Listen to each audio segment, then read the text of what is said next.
Hi, and welcome to a live taping of the Mark and Carrie podcast. We have an audience. They made it out on the snowy, chilly, wintry mix, whatever it is, outside weather, day, night. Can we use this as an example of why you should never to listen to my financial advice? Because I managed to pick the day in which basically all hell broke loose in terms of school cancellations, parking bans, snow falling. Like, yeah, let's do a live podcast that day. What could possibly go wrong? Perfect timing, perfect Exactly. day. Big shout out to one of our engineers and producers, John. It's his birthday as well. Happy birthday to So you. yeah, Happy birthday. so happy birthday.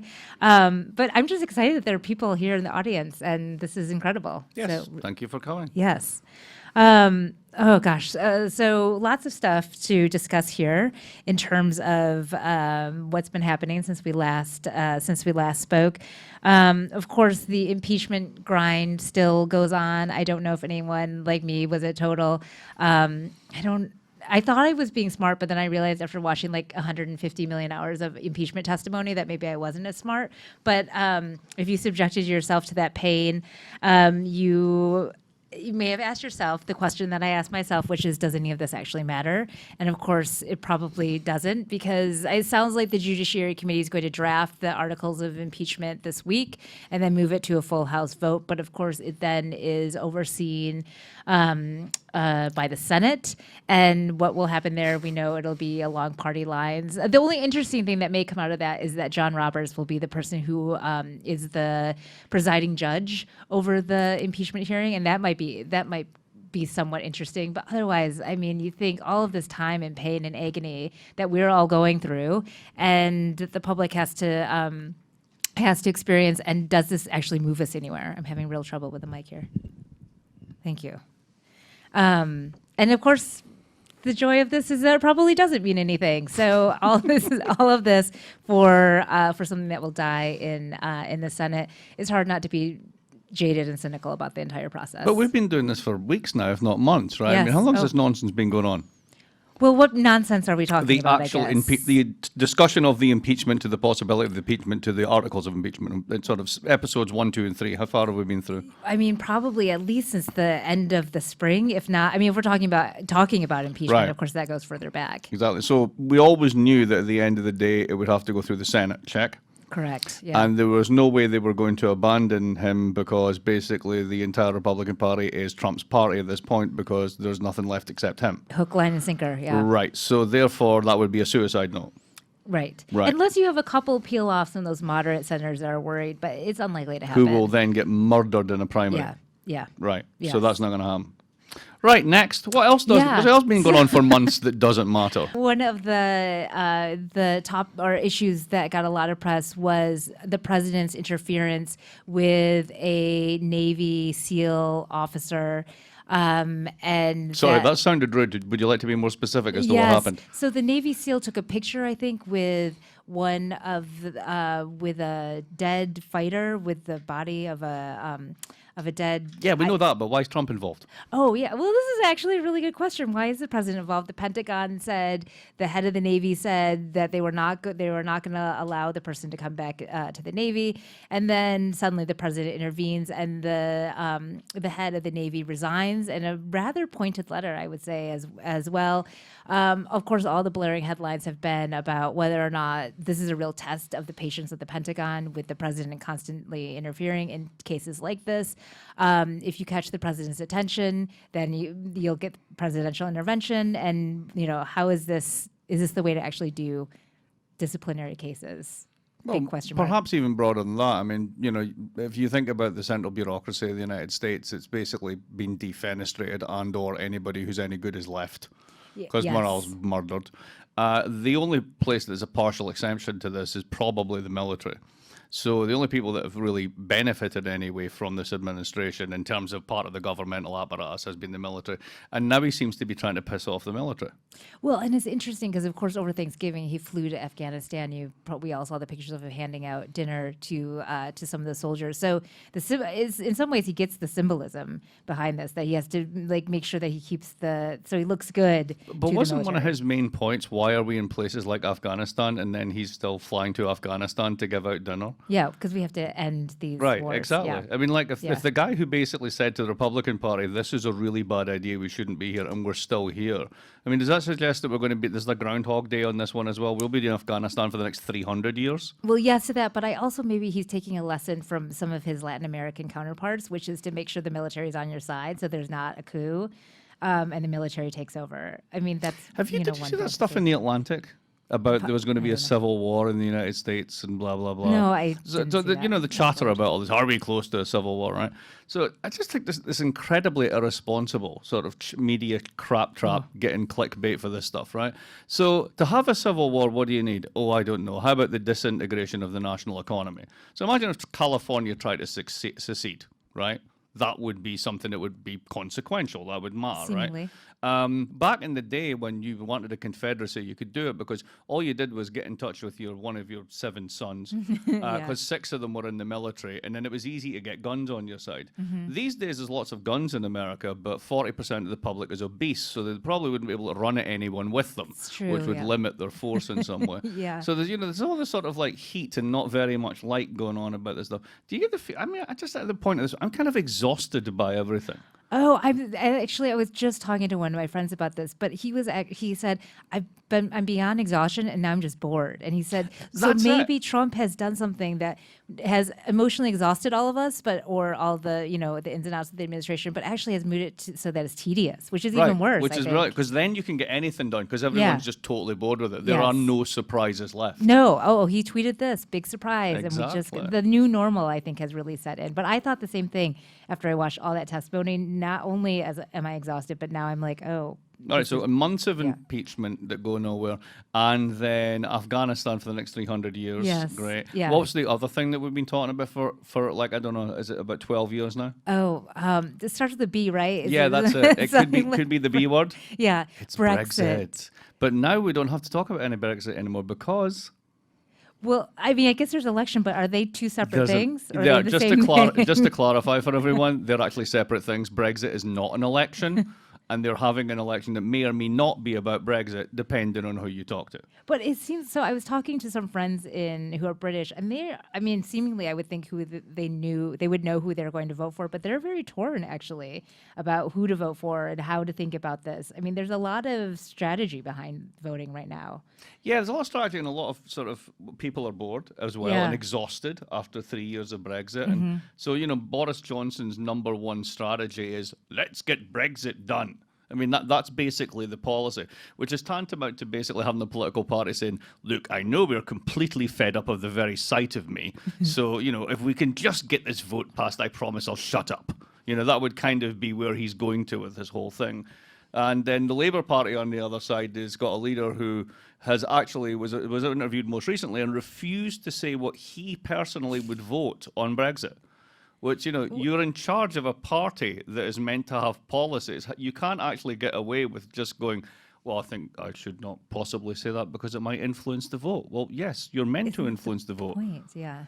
It's like a soccer player who's on a field and he's not interfering with play. Well, why then are you on the soccer field? That makes no sense. I mean, two things that I thought were interesting is that there seems to be the talk that everyone's relying on the sort of 25 under 35 vote in terms of turnout. Not everyone. No, so Okay. a couple of facts on this one, right? The following statement is true, and I think I said it before, but if not, I should have. The Conservative Party actually gets more money from dead people than from members. That's actually true, right? Their constituency is the dead. Because of bequests and endowments and all that sort of stuff, they get more money from the dead than the living. Now, that's partially true because their membership's been shrinking, because their membership's really old, so they keep dying, right? So if you literally think about the old property rich and the already dead who are trying to reach beyond the grave, that's basically who's not relying on the youth vote. Conversely, the Labour Party have embraced, let's decarbonise the entire planet by 2030, which, would be on one of my wish lists, along with like faster than light travel and a few other things, because it's going to be really hard to do that, even if you want to, especially if you're Britain, because you're just 2% of the global economy. So you can see why credulity is being stretched on both ends. Yeah. So what is the behind the scenes in terms of voting? If you're a sort of middle of the road moderate voter, if they exist anymore in the UK, what's your, like, who do you vote for? Do you just do the party line vote? Well, it's all over the place, right? So, I mean, this kind of transfers a bit to the situation Warren's in, right? So, when we talk about taxing the 1%, right? Yeah. What do we mean by that? And I tweeted this out if anybody wants to follow the link. There's a fantastic little study from the Institute of Fiscal Studies in the UK that looks into this. And what it does is it breaks down the 1% by constituencies. So to be the 1% in London, what does that mean? It means like 770,000 quid, right? Huge amount of money, right? But if you're in Wales, it's £100,000. So when you're saying you're going to tax the top 20% of earners, and you say that in Wales, then people start going, well, hang on a minute, that's not very much. And then you realise when you look at the skew on income that basically everybody's on 20 to 30,000 quid, and then it hits the 85th percentile, and then it starts to go up, right? Then it's much clearer that you're talking about those folks, right? But that message resonates very differently in different parts of the country, because what it means to be in the 1% is very different. So if you're in London and you're going to raise taxes on people earning 80,000, well, the vast majority of people don't earn 80,000, but 80,000 in London for a family of four, like New York or like other global cities, really isn't a lot of cash. So, this is why you're getting people who should be in bed with one party, definitely not, and tactical voting and all the rest of it. So all the polls have Boris winning, I think, just because of the boredom factor. I think if really it's just the end of the day, it's like, let's get Brexit done. Well, yes, because otherwise we'll all go mad, slowly but surely. So that might be the deciding thing, is just get this done, for God's sake. Would the Lib Dems or Labour would they put a referendum back to the people, or have they not? So again, I think maybe we said this before, the Lib Dems just went past themselves in this, because basically they're looking for any policy that anyone else doesn't own. So what they've decided to do is cancel Brexit, thereby giving a lie to the fact that they are both Liberals and Democrats. Right, so a bit hard to be called that when your policy is cancel Brexit, but never mind. And the other one is, it's brilliant. Just as Germany is finally waking up to sort of fiscal sanity and the discovery that if you have a little bit of debt, you don't die of cancer. What have they decided to embrace? Die schwarze Null. They will run a permanent budget surplus. Why? Because no one else is proposing that. Well, no one else is proposing throwing your grandma under a bus as a national policy, but maybe they'll go for that Well, next it's coming, too. I think. It's coming, exactly. Actually, I want to pick up on your point about Elizabeth Warren, just to bring it back to the side of the Atlantic for a second. So she was ahead in all the polls, and now she seems to be tanking. And I mean, I don't know if I trust any poll ever again, but the up and down is just really incredible. I guess her sort of lackadaisical performance, or nothing happened to set anyone's hair on fire in the last debate. Mayor Pete's taking a lot of heat right now as well. I mean, it somehow seems like Andrew Yang is somehow on the upswing of polls. So but probably just volatility in the sense that he will go down as well. Yeah, that's right. I mean, there's so much movement going on. You can't. So Iowa, I think, is February 7th. So it's not that long from now. And it seemed like Warren was a clear shot, but I don't know that that's necessarily the case. You're my American politics person, right? So you tell me. True, you are. But do you tell me this, right? Just as impeachment doesn't matter if you don't have the Senate, right? Does any of this bullshit matter until you actually get to Iowa, or is it just noise? But I mean, I think that's the thing. But does even Iowa matter? I mean, it's all about, right, the big mo, as George H.W. famously said, big momentum. I mean, you have to win Iowa to look like you can win in order to then win in New Hampshire. But if you're like the comeback kid and all of these things that are just total perception. I mean, think about Iowa, the number of people that will come out to vote on a night like this. Maybe 300,000, maybe less, maybe 2 people will come out, and they're going to decide essentially between Iowa and New Hampshire who the front runner is for the Democratic Party. I mean, it's incredible to think about the small number, and it's really just picking a winner. Oh, they look like they look like they can win. So the who's up and who's down sort of stuff, I mean, is obviously part of the dramatic storyline, but you kind of wonder, does anything matter until Super Tuesday? But I guess it's the perception game, which is everything, I guess. So I don't know if we've spoken about this before, but something I was looking into, because I was at an airport because it was Thanksgiving and I was stuck and bored like everybody else, was wherever you're sitting in the airport, they're showing news channels. Yes. Right. Now, here's the thing. If you actually look up figures for primetime cable news, the numbers are incredibly small. Right? So if you're looking up Tucker Carlson on a standard night, it's about 1.3 million. Right? If you're looking up CNN when it's a big night, it's Yeah. about 900,000. In terms of the key demographic for advertisers, the average hit for CNN is about 125,000. That's less than the population of Providence. Yeah. Now, I was in that airport and I'm thinking to myself, all those screens, all those airports, all those people, if this was clickbait, right, if you were doing this in a Yeah. Google sense, then all these eyeballs would register as people watching, but nobody's watching, right? It's just on, it's noise in the background. So again, how much of the cable news thing, we care about this because cable news talks about Yeah. it. The only people watching cable news are basically angry old people.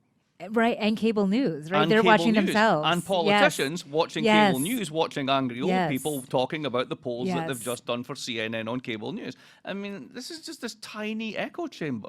It is, and that's an interesting way to think about this. Always on airports because it is, and I find myself like staring at the TV like I've never seen CNN before as I watch it. But it is an interesting that they're just watching each other, and that it's not. Yeah. it's a No one's tiny listening. sliver. Like everyone's Yeah. just getting on with it and they're just not listening at all. But then we're like, the big story of the day is the following, but because they told us. Exactly. Yeah. Because somebody else reported on it. So we've decided that absolutely nothing is really going on anywhere, which But is a bit of a relief. pretty much. I mean, and Because, I was rather concerned yeah. coming on there might be some stuff happening, but thank God like that's real not the case. substance. I mean, Mike Bloomberg and Deval Patrick. I feel like it's like we just all fall asleep if we said anything more about that. Well, he does apparently. Apparently, Mike Bloomberg's big thing now is falling asleep in meetings because he's 79, bringing youth and vigor to the campaign, as well as the billionaires' insurance. I But mean, there we we go. talked about this a million times, but it just bears worth repeating that having Bloomberg in the race is such an interesting contrast, of course, to Elizabeth Warren, because Wall Street is the backbone of the Democratic Party, and to have someone who's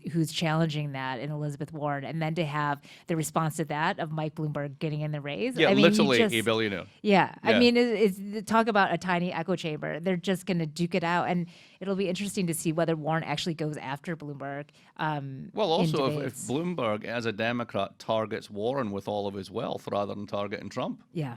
I mean, there's another way of seeing that one shaking. There's so much at stake that he'd rather get in the race and right. than- Exactly. Yeah. Yeah. That's an So interesting point. we asked for people to send us some questions online, and we got dozens of submissions. No, actually, we got more. We got at least multiple dozens At of least submissions. two, yeah. We got two unprintable ones, so that was quite good.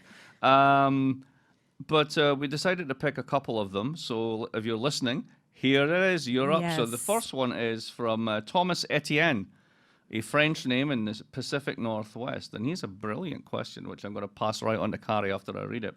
Lying has always featured prominently in politics, but does the magnitude of contemporary lying represent an unprecedented level of this perilous art? Which 21st century lie has done the greatest harm to the American system? Isn't that a great essay question? I mean, it's so good because you just don't think about it in that way about the lying part of things. So I'm gonna just go super jaded and cynical on this one, and I'm gonna say that the lie is power to the people, and that I think our democracy has been so hijacked by special interest and by billionaires, and on both But sides hasn't of the it aisle. always been like that? I mean, isn't this always the thing? I mean, I used to live in Baltimore, and what was the name of the big journalist out of Baltimore? They're all liars and so on and so forth. Well, he wrote the book too, right? Yes, Mencken, H.L. Mencken, absolutely right. Mencken. I mean, Mencken was going on about this sort of stuff back in the day, and before in the 1830s was particularly poisonous. I mean, that's how Alexander Hamilton ended up getting shot. So, is it really unprecedented, or are we just caught in this moment of presentism? Well, I think we're caught in this moment, but it's weird because you talk about the news and it feels so close to us, and yet it feels so far away that all this stuff is taking place on some island nation known as Washington D.C.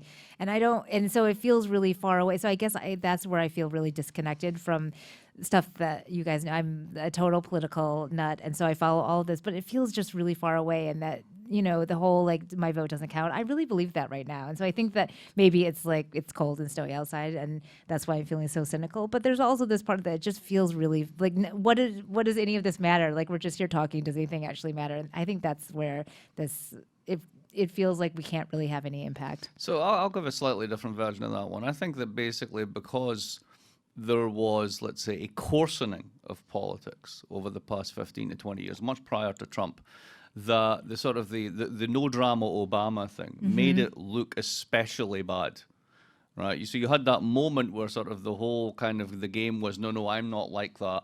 I'm trying to be bipartisan, but they're the bad guys, whatever. And then Trump comes in and it just rips away the veneer that, in fact, it's all there. I wonder if it's just, no, basically sort of the Obama reflection distorts in yet another way.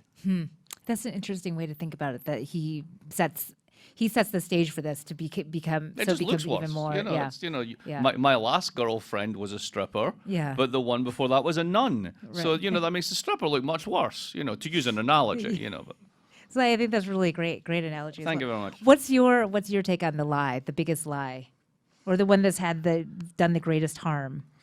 I don't know if there's a single one. It's such a good question, and I wish I could say, oh, it's this one. This is the Whopper, this is the Porky. But in a sense, because so many untruths are said on a daily Yeah. basis, it's a question of what do you do with that lie. So I mean, to go back to what I was interested in that book I wrote a few years ago on austerity. I mean, just the continuing embrace of the household and the state are just like the same thing, despite everybody knowing that it's not true and it can't be true and blah, blah, blah, and just prattling it out time and time again. But that's not even probably the biggest one. I'm sure if we ask people to come in online and say, what do you think the biggest lie Yeah. is, we'd come up with a few good ones. Right. Austerity also makes a great Christmas gift as well. It does, Yes, exactly. yes. So does the new one coming in 2020 in April called Angrynomics. But that's just Is that really another the book pitch. title? Yeah, it's really Oh good. wow, that's It's a a very good great, process. very timely. All I do is basically nick other people's titles and change them slightly. That's Yeah, it. Did it work that's for you? good. Then it'll work for me. It's already been tested. Would you like to read the next Yes, question? I would. So first of all, Tim Jen from London, Hi, but Tim. also this makes so many questions were from Europe, and so I'm going to make a pitch to Watson that we need to take our podcast to London. So anyway, on to the important part. Tim asks, I'm really confused by inflation. There seems to be two stories contradicting each other. On one hand, an ungodly amount of money was dumped into the economy via supply QE with inflation predicted but absent in reality. Same time, soaring cost of living has given me a wage cut, even with allegedly generous rises in the UK minimum wage. Why is inflation not talked about more? And also why, and this is the important Oh. bit, why is my on-the-ground experience never reflected in the various data sets that we use to make important decisions? That's a very, very interesting one and a very important one. This kind of goes back to that. Part of it is relational in the sense that if you live in Wales, being in the 1% is a lot cheaper than if you live in London, right? So the cost of living in London is much higher than other places, so that's part of it. The second one is the one thing that Mrs. Thatcher never got confused about. So inflation is a general rise in the overall level of all prices. That is a general inflation. Stuff getting more expensive, that's not. Now, houses getting more expensive. You talk about asset inflation. To me, that's just a really weird way of thinking about it, because assets are meant to inflate because they go up because people buy them. That's totally normal, right? You can argue about they're overbought, they're leveraged, whatever, but that's not an inflation. That's a misuse of the term. But this is where it gets more complex, because Tim's experience is exactly right. If you live in a major metropolitan city, as huge numbers of people do, whether it's Hong Kong, whether it's Chile, whether it's various places kicking off, cost of living is a huge factor. And particularly for young people who are asset poor and tend to have a lot of debt, which is historically unprecedented. So in terms of their life experience, housing costs a lot. Check, it's a huge part, right? Education costs, check. Healthcare costs, et cetera, et cetera. In fact, everything costs. And yet, night after night, you hear that there's no inflation. There's no rise in the general level of prices. So as he says at the end of his question, he's kind of asking his own question, right? Answering his own question. Why is my experience not reflected in the data sets? Because the data sets are grabbing 2,000, 3,000, 6,000 prices and looking at the change on a month-to-month basis. They're not looking at the 10 things that you need to live in London. So if you did the 10 things you need to live in London inflation database, it wouldn't be inflation, it would be a cost of living index, not an inflation, different thing, but it would more accurately go with that experience. So in a sense, Tim, you've actually already answered your own question. He has a subsidiary, well, I'll just throw in, he says, why is everyone talking about full employment? 2 out of 3 of my close friends are unemployed and the labour market is still a joke at my expense. Well, part of that does actually have to go with this kind of sense of averaging as well. Labour force participation is actually down on historical levels, so less people are doing it. We're lengthening the retirement age, so more old people are working. And if you look at your cohort, which I suspect is basically adult men 25 to 35, then you're underemployed, even if there's full employment. So again, the devil's in the details. And it seems like inflation gets pushed into that sort of rising cost of living stuff when political candidates talk about it. That it's not. I mean, you don't hear much about it actually. Just thinking more about Tim's question, you rarely hear the candidates on the trail talk about inflation. It's much more talk about affordable housing, the rising cost of X, Y, and Z, as opposed to that actual. But where term. you're getting this in Britain in the back chat is a lot of the sort of I call it Project Fear Volume 3, because the first one was Scotland, don't leave. The second one was Brexit, don't do it. And the third one is whatever you do, don't vote Labour. Because the answer that comes out, and this is Martin Wolf in the Financial Times, amongst lots of others, and I was really surprised to see Martin going down this road, is arguing that if you elect Labour, the deficit will blow out, the pound will collapse, and the economy will be on its knees. I mean, this is the sort of arguments we got from Winston Churchill in 1924. Completely unrevised. And this is after years and years of experience, exactly as Tim points out, that there's no inflation anywhere, despite dumping all this money into the global economy to save it. So there's a bit of, let's say, political chicanery going on with that. Big surprise. Do you want to jump to Stefan? Oh, yeah, Stefan Iverson. Hi, Stefan. In Sweden. Hi, Mark. It's okay, Stefan. You don't have to say it to me. Have you given the UBI any more thought since our last emails back and forth? And is Andrew Yang too smart to become president in America? Because when analyzing what he's saying, most of the things make sense from an engineering perspective. Well, Yang. I mean, you mentioned him earlier. Yeah, Andrew Yang, also Brown alum. He is. I mean, for the next 10 seconds at least, is on riding a pole wave at the very least. So what's his numbers? Gosh, I think he's. Oh, now I'm going to screw it up. I think maybe he's running third, something like that, in some state somewhere. But the Washington Post has this interesting. You put in how you feel about 5 different policies, and then it spits out which candidate you should be voting for. Mine always comes up as Stalin. I don't know why that happens.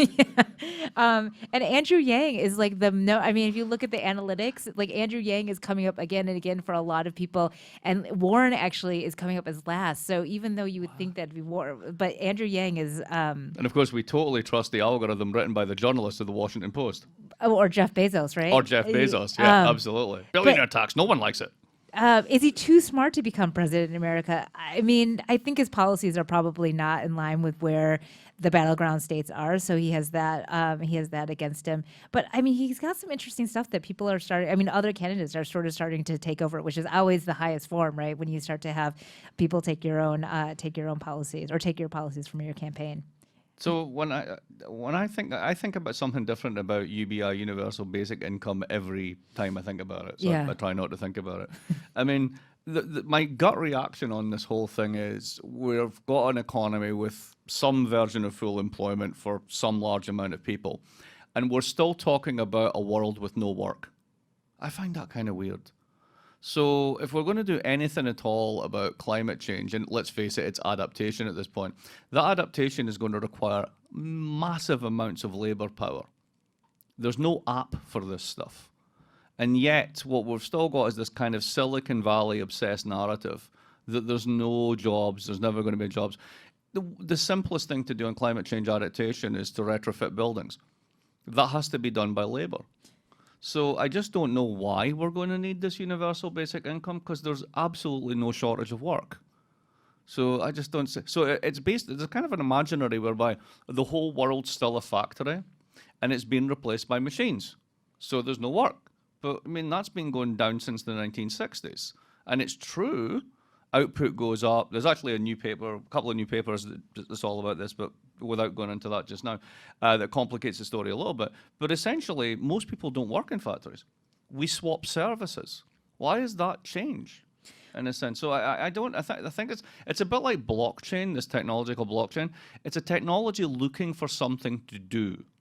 And people are hawking it as the solution to everything. And they're like, is it this? Is it this? Is it this? And no, it doesn't really seem to work. But I think this harkens back to when all of the so many jobs were going to be sent to, like, call centers were going to be the Philippines and India, and we were going to have no more call centers in the U.S. Kind of, but not totally true. I mean, this whole sense of Just make the U.S. cheap enough and you don't have to do it, right? Exactly, but actually, there certainly are call centers in those countries, but those jobs still exist. So I think when you talk about the future of work and we're all become holograms of ourselves and driving not cars but spaceships, it's hard to see that stuff just hasn't actually panned out. I mean, even the more successful versions of this stuff over the past several years, right? So Airbnb is creating lots and lots of problems for local governments because they don't actually know who owns places. They don't know who lives there. How do you plan for education? How do you plan for services, right? Uber will probably never turn a profit. It relies upon drivers internalizing the cost of destroying their car and there being an infinite amount of cars and drivers until you get to automated cars. Well, you remember it was 5 years ago, automated cars are 2 years away. 2 years away, they were 1 year away. And really, legally and logistically, they're a decade away if they're ever coming at all. So much of this seems to be just kind of like Silicon Valley hype. Well, and he is a Silicon Valley guy, isn't he? Andrew Yang? Yes. Yeah. Well, there you go. Maybe he's been drinking the Kool-Aid. But maybe we're all Silicon Valley people because we our phones and all the data collected, and we're just actually we're definitely data mining possibilities. We're just a scratch on the giant's back too. Possibly. I like this next question from Otto Mina about so the question is around language. In many places, when proposing FDR's 50s policies as solutions, people tended to tag it as socialist. So how do we overcome it? I have even tried the word corrupt to fire it back, but they don't seem to bother. Is socialist the worst a person can be? And I like this question because it's really a framing question. And I have some public policy students in the crowd, and this is really sort of the classic public policy of how to frame an issue and to get people, to persuade people to get on board or not get on board with your policy. And so I was thinking about, of course, the single payer healthcare became Medicare for all, and suddenly Medicare for all seems so much more palatable to us than single payer. But this frame around socialists, that I think is still a confusing word for a lot of us here in America, that somehow am I communist? I don't actually know, but it seems like a bad word to me. So how maybe there's a different frame on socialists that we can put on it. But it's such a good stick to beat people with. Why would you ever give it up? I mean, you don't need to go to communist if socialists will work. That's true. That one just does it. So, the other side of this is death tax. That's my favorite reframing, right? So let's take a tax, which is totally normal, that America used to have very high levels of historically, that affect a tiny fraction of the population and turn it into a general death tax that everyone will have to pay. Brilliant Overton window framing. Yes. So, that's what's going on. And again, similarly, to go back to the UK for a minute, the FT comes out against Labour, and of course, dogs will die and cats will fall from heaven, and the currency will be set aside by Satan, and blah blah blah if Labour is elected. And what will happen is Johnson will come in, and Brexit will happen. He will get it done, and by Tacitus, I will get this done. And he'll come in and do that, and people will go, "Holy shit, they're actually going to go through with this." And when that happens, the currency will take a pounding, and to cushion the effects of this, he will run a giant deficit. I guarantee it. He will run a 7% deficit. And the markets won't care, in part because it's him rather than Jeremy Corbyn that's doing it. So, again, it's the framing. Yeah. It's all but if about Corbyn ran it, it'd be terrible. If Corbyn ran, if Corbyn paid back the deficit, it would still be bad. Yeah. But actually, the facsimile is here in the U.S. When Obama ran big deficit, the world is ending. Trump is running an even bigger deficit. I mean, I think I've said this a million times on this, which is that Republicans used to care about the deficit, and now we never hear about deficit. Only Democratic deficits matter. Again, framing. Yeah. That's exactly what it is. But somehow the Democrats never got their act together to actually push back against this. Yeah, no, they embrace it. They're kind of like the kid in the playground that was bullied by the bully and then basically got up and got bullied some more and then said, okay, I'll do whatever you want. Pay-go. Yeah. I mean, really, you print the global reserve asset and you think there's a fixed amount of money. What the is wrong with you? Wait, it doesn't? Shh, tell everyone. But as Elizabeth Warren said, their money doesn't exist. It's just money that gets moved around on a computer. Which actually, again, is which true. Which is on but SNL. really that was not real. Scares people when you say that. But it's, banks create money. Government doesn't. But that's an entirely different But Elizabeth story. Warren, that's fake Elizabeth Warren, just so we're clear, on Saturday Night Live. She probably said exactly the same thing because it's true. But that's an entirely different thing.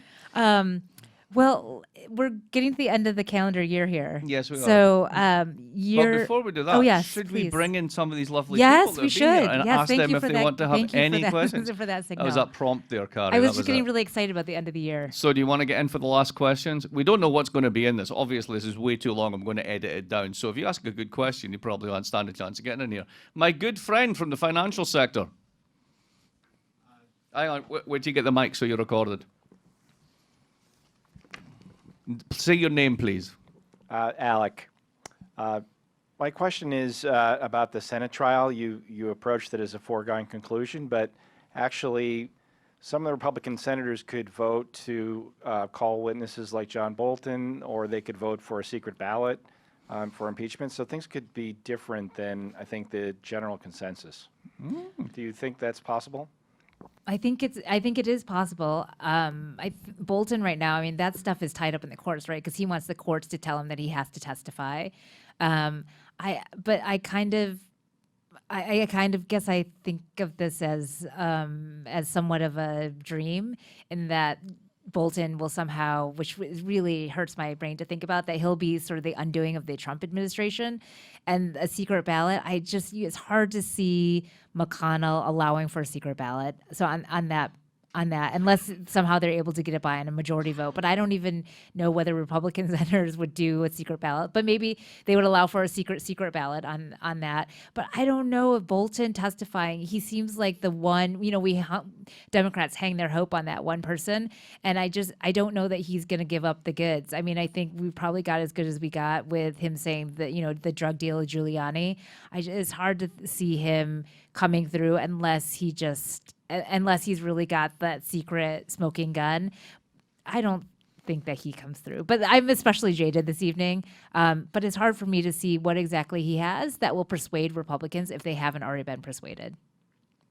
But you mentioned earlier Chief Justice Roberts. So, I mean, as someone who's not an initiate to the dark arts of Senate rules, right? Yes. I mean, does he sort of appear as a kind of Jedi figure at some point in the chamber and sort of start doing stuff? And what does he do? Well, he's the one that will actually preside over the trial. And so what's interesting is that if they do call witnesses, so for example, they want to call Hunter Biden, if the Senate Republicans do, or the Senate Democrats want to call John Bolton, or Jimmy Carter, whoever they want to call.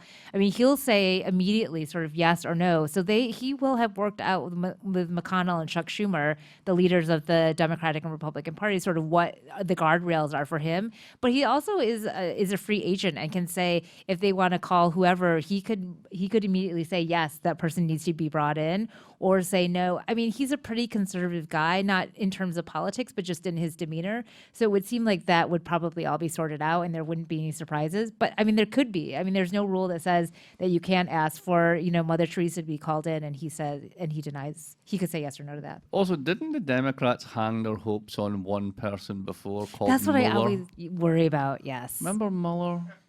It's Forgot about Mueller him. time. Didn't work out too well for them, did it? Well, but now they want to bring this back, right? Because all of this is just one big. okay. Okay. Stop. Okay. Anybody else? Yes, look at that. Questions everywhere. It's right beside you, John. We'll work our way to the front. Hi, my name Of is the Carlos. hundreds of people here. Hi. Sorry, your name is? Carlos. Hello, Carlos.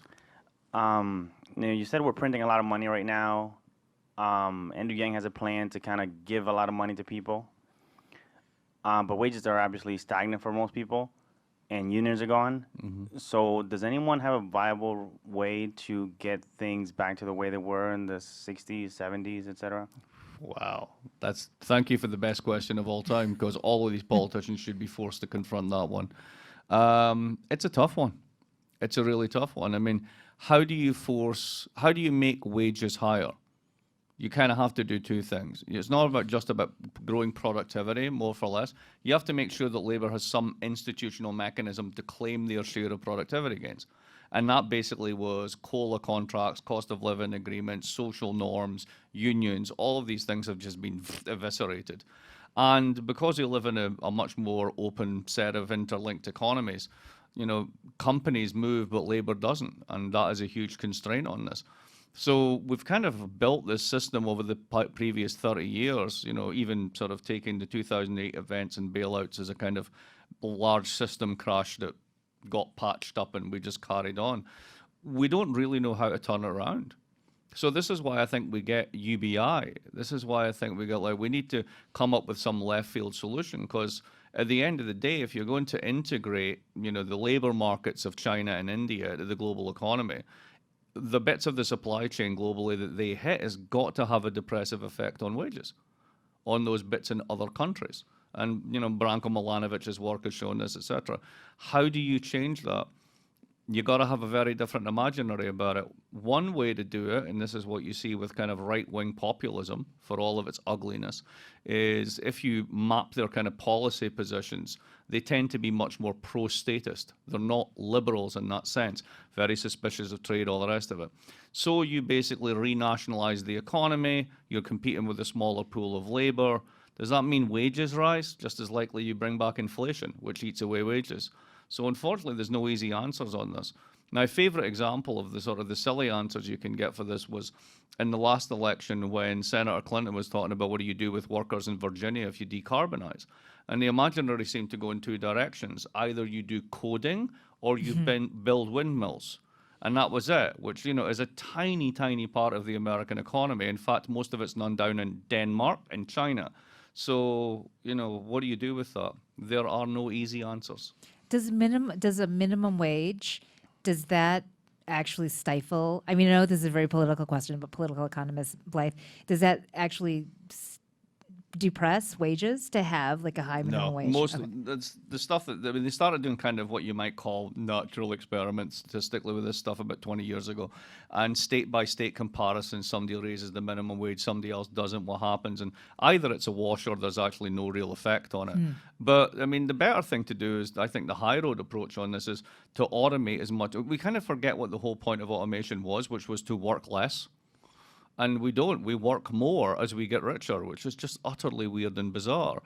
So maybe we should eliminate the entire bottom end of the labor market and then have a public option on jobs for a green transition, for example, and pay that at a much higher minimum. So you destroy all those bullshit jobs at the end, but then what you've got is a higher floor for wages that isn't contingent on a minimum wage.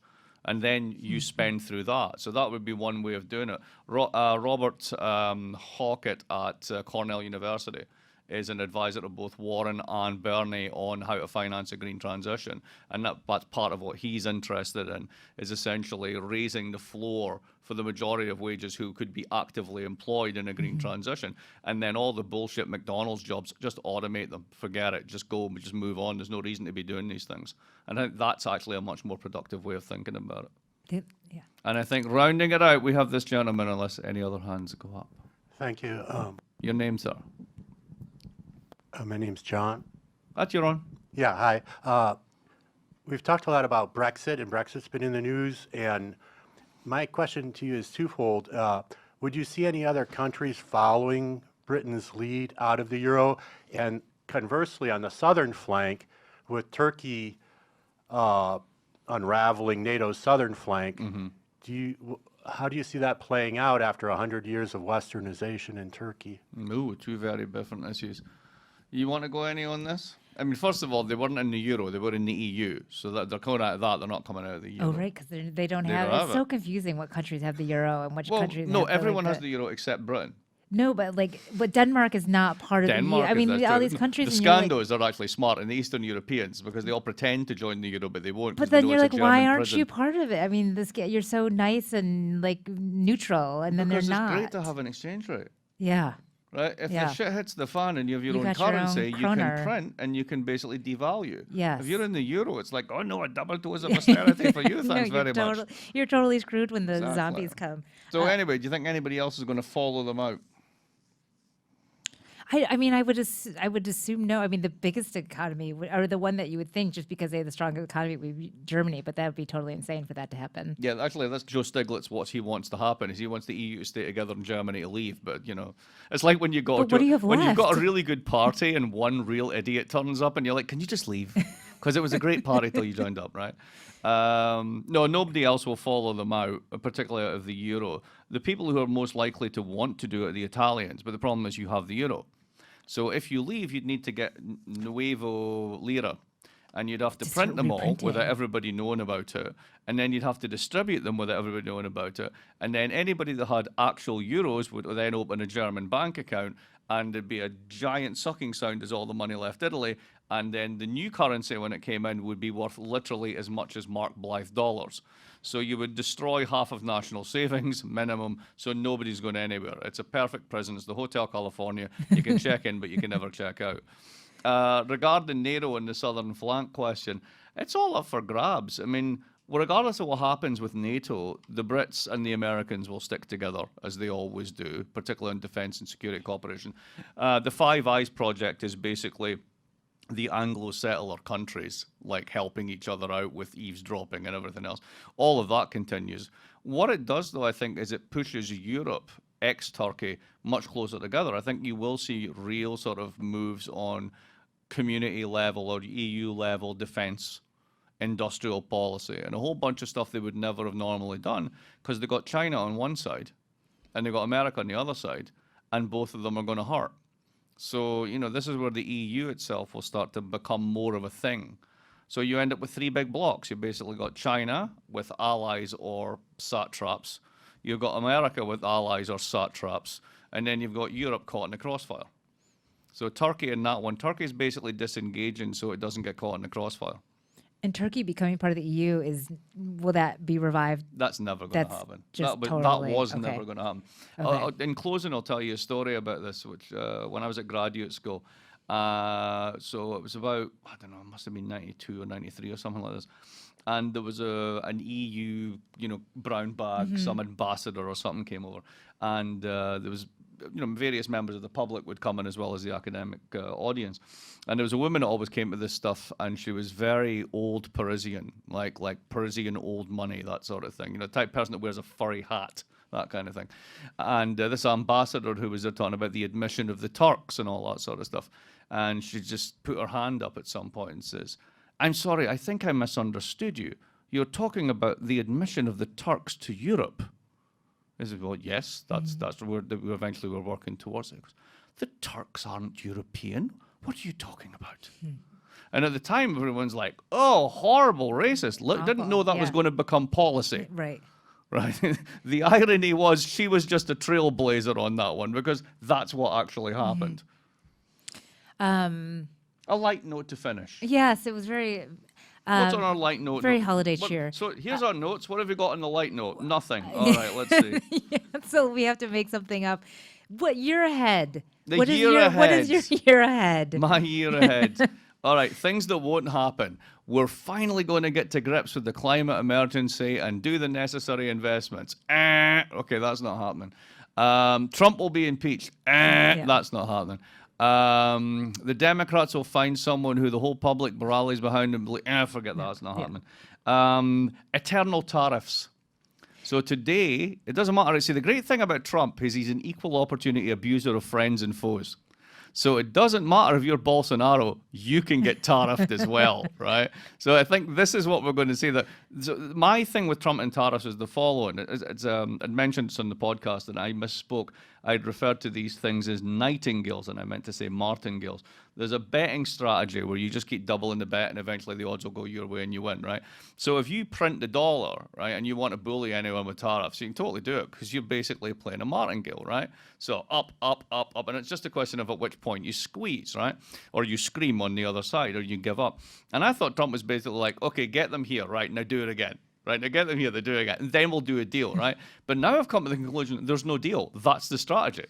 So we're just going to see endless tariffs, right? It's just going to be, until this administration ends, which is probably going to be 5 years from now, it's just going to be more tariff. They don't let you take a tariff. We'll get to the level of tariffing people. It'll be individual tariffs. Tariff New York City and Mike Bloomberg. Absolutely. California, Yes. tariffs. Yes. Definitely. Well, in some ways, they are doing that actually through the automotive industry because That's true. So in some ways, that this is totally true. My year ahead is, and I'm obsessed with this, is the Supreme Court justice. I don't know if Justice Ginsburg, she's been in and out of the hospital recently. I mean, if there's an opening.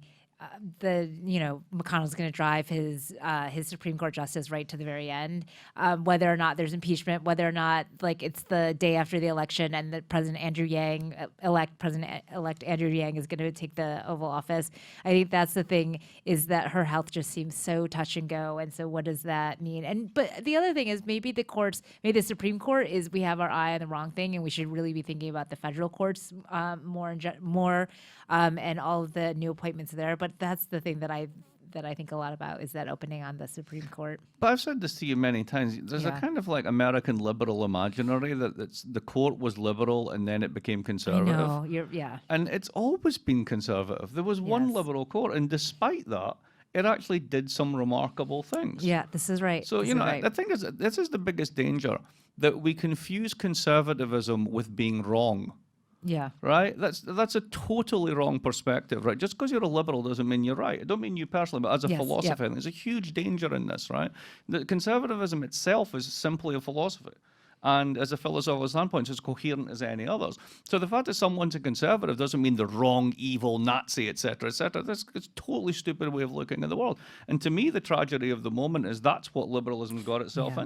into thinking that. And I think that's profoundly dangerous. Well, and I think your point, it resonates with the Supreme Court justices themselves. I mean, John Paul Stevens said this. He said, "I didn't move. I have the same ideological positions I've always had." He was appointed by President Ford, but became a stalwart of the liberal left. But his point was that I didn't come to the left. I have stayed the same.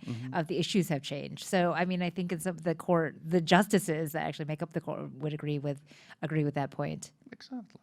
And on that possibly happy note, Yeah. whereby we're all going to be saved by the Supreme Court under Trump, we'll call it quits. Have Thank a you all great for coming. holiday. Have a great holiday. Happy New Year. And see you next year. Yeah. Bye.